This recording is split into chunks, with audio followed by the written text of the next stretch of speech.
Witam Państwa bardzo serdecznie podczas dzisiejszego spotkania z Panią Premier Erną Solberg. Omówiłyśmy najważniejsze kwestie w naszych wzajemnych stosunkach. Omówiłyśmy możliwości w tej chwili pomocy Ukrainie.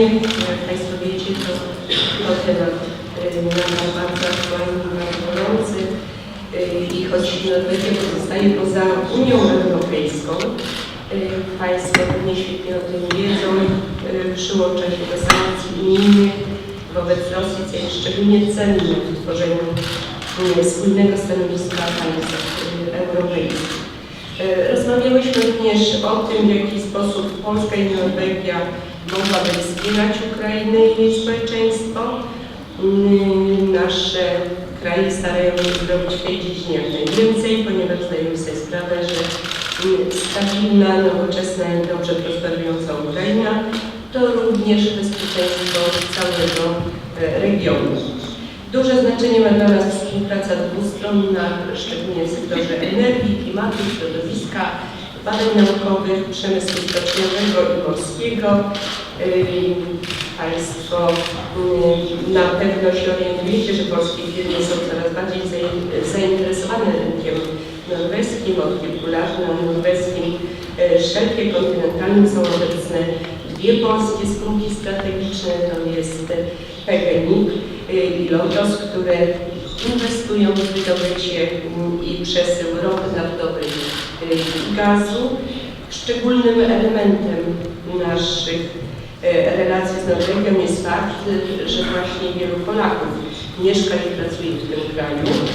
Polacy są największą grupą narodową imigrantów, dlatego ważnym tematem mojej rozmowy z Panią Premier było podejście norweskich władz do migracji zarobkowej, kwestii rynku pracy i swobodnego przepływu osób.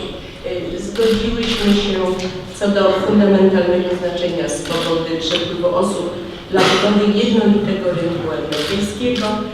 Jest dla nas niezwykle istotne, że Polacy cieszą się przychylnym i gościnnym przyjęciem ze strony społeczeństwa i władz norweskich. Są cenieni za efektywny wkład w gospodarkę Norwegii i powinnyśmy podejmować działania utrzymujące te pozytywne relacje. Z drugiej strony cieszy nas także zwiększająca się liczba norweskich studentów na polskich uczelniach. Przypomnę, że szczególną popularnością cieszą się uniwersytety medyczne. I to, co istotne, Polska od 10 lat jest beneficjentem norweskiego mechanizmu finansowego i mechanizmu finansowego Europejskiego Obszaru Gospodarczego. Oba te programy doskonale uzupełniają dostępne dla Polski programy Unii Europejskiej. Mamy bardzo dobrą i efektywną współpracę w realizacji projektów z Norwegią, która jest donatorem 97% całych puli środków. W latach 2009-2014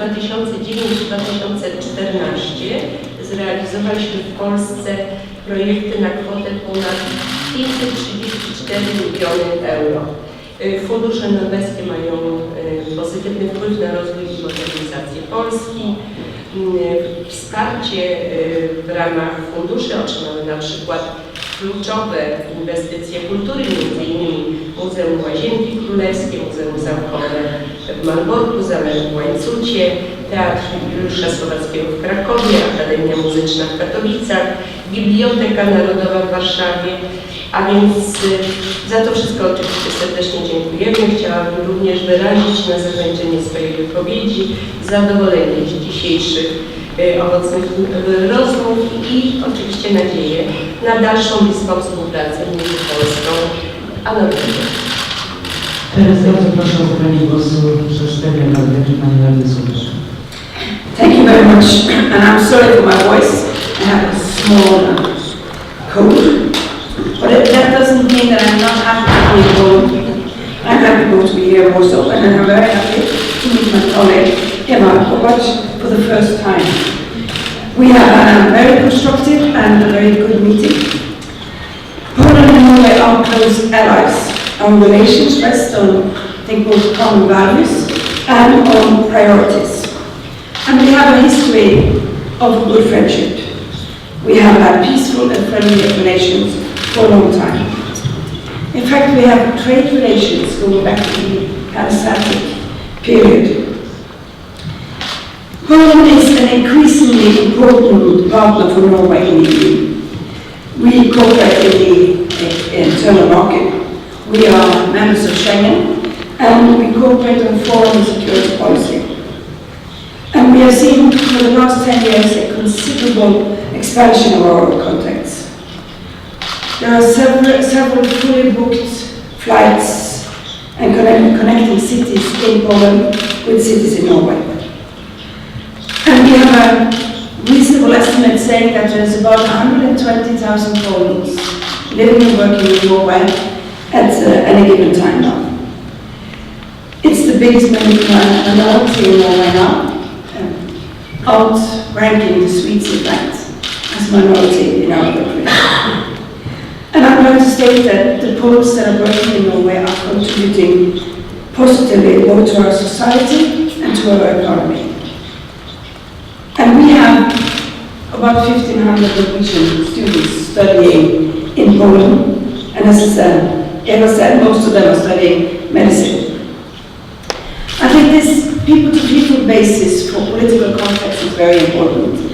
It will make Poland and Norway grow tighter together on all layers of the society. We also have some other areas that we are cooperating on.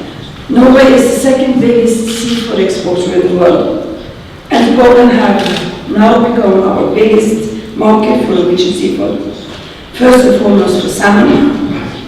And I have to say this is a win-win situation. Even if Poland is the biggest importer of Norwegian seafood, Poland also creates jobs on this and gets to process the seafood, and we export a substantial part into other countries. Our meeting today has been a lot about international affairs, like most European meetings between governmental leaders are these days. We have good cooperation between on security, on the military field. We are very proud to take part in the substantial investment that Poland will undertake within the defense sector in the next 10 years. As both members of NATO and sharing borders with Russia, we have extensive experience. With today's challenging situation to the east, I believe it's important for Norway and Poland to compare notes, to discuss the different aspects that we see of the situation.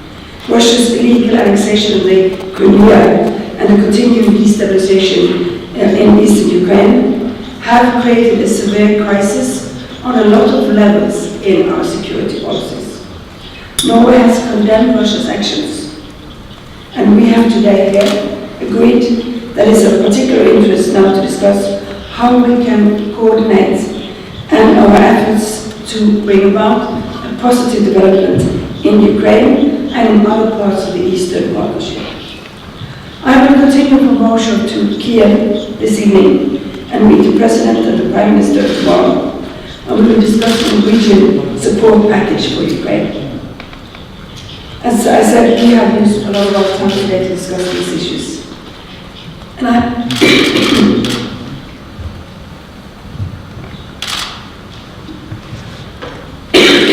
I highly appreciate to get the Polish view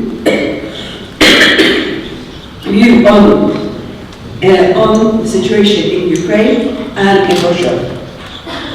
It's keeping in mind that Poland has a very special and important historic position in Europe. And I also like to congratulate Poland with the extensive economic development we've had in the last 25 years. Poland is a great example of what can be achieved when aiming for democratic goals and making the right decision for economic growth and development. And this year's celebration of 20 years since the first free election in Poland, 15 years of membership in NATO, 10 years of membership in the EU, is a great testimony of what Poland has achieved through hard work and statesmanship. And it should come as no surprise that the former Prime Minister Donald Tusk soon will take office as the new President of the European Council. We have also had a great cooperation with the EEA grant in the last 10 years.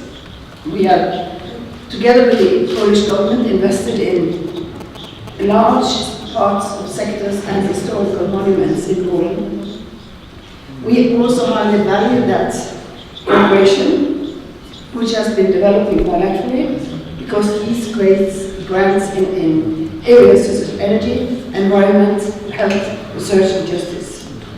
Our cooperation is an ongoing success, and I hope this meeting will push forward even more cooperation in different and new areas. Thank you. Dziękuję bardzo.